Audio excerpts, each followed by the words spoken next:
This question is from one of our Reader Advisory Committee members, Tristan Kloss, who is a UWM student and also a resident of Milwaukee. Yeah. There's a growing concern among the UW campus community that public education is quickly becoming unaffordable for lower to middle income class families. Part of the increase in cost is attributed to the slow decline in support for universities in the state budget.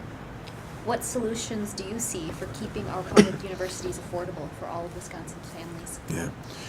Well, clearly in my case, I've got a self-interest because I've got a junior and a sophomore, so I'm just a couple years away from my kids going to college. So obviously tuition, financial assistance, things of that nature are high on my list just as a parent, let alone as someone who would like to be the governor. I think there's a couple things. Besides, and obviously in the state budget, we're going to be crunched on everything. So I can't just blindly tell you, oh yeah, I'm going to cover all that and increase aid when I know we've got a $2.7 to $3.1 billion budget deficit right now.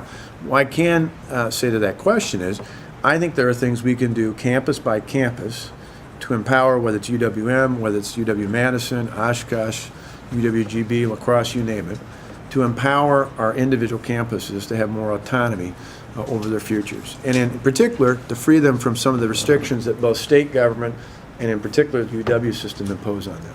A couple examples. Right now, all these campuses have to do procurement, purchasing, things like that under the state account. When, for example, if I go over to Madison, talk to Biddy Martin, the chancellor there, she says, we could buy off the Big Ten contract and we could probably save money in doing it. Well, the state doesn't do that because a little bit of fiefdom from the Department of Administration, but also part of it is the concept that the state buys in volume, having the UW system go off of that and buy on their own would reduce the volume discounts that they get for those purchases. Well, why not go the other way around? Why not work with the university system if they can go through the Big Ten and buy at a lower rate? Why not only let them do it, but buy things for the state?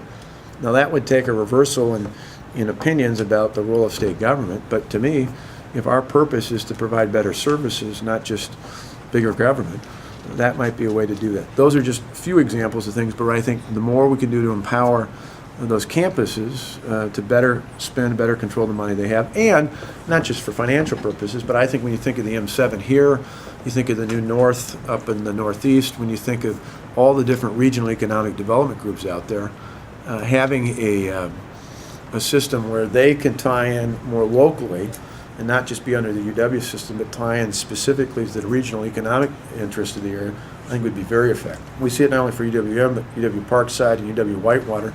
In the M7, we could do more of that across the state. What role does financial aid, grants, and what role does the governor play in making sure enough of those are available? Well, I think the key is, and the bigger factor than tuition is financial aid. Because tuition, I want to keep tuition reasonable as well, but tuition affects, obviously, students from even outside of the state of Wisconsin. So for me, what I want to look at is trying to make sure that we've got ways for students, particularly from Wisconsin, particularly in the middle class and lower income students and their families to be able to afford that. And that means trying to find ways to make sure that financial aid runs as much as possible parallel with where tuition's at. Is there a role for the governor to play in financial aid? Well, sure. It's a big part of the budget. Okay. So would you increase that? Well, again, we have to balance everything off. Tuition goes up. We'd certainly look for ways to have financial aid to go up to be parallel to that. How much we can do, obviously, that's going to depend on how things shake out with this next budget.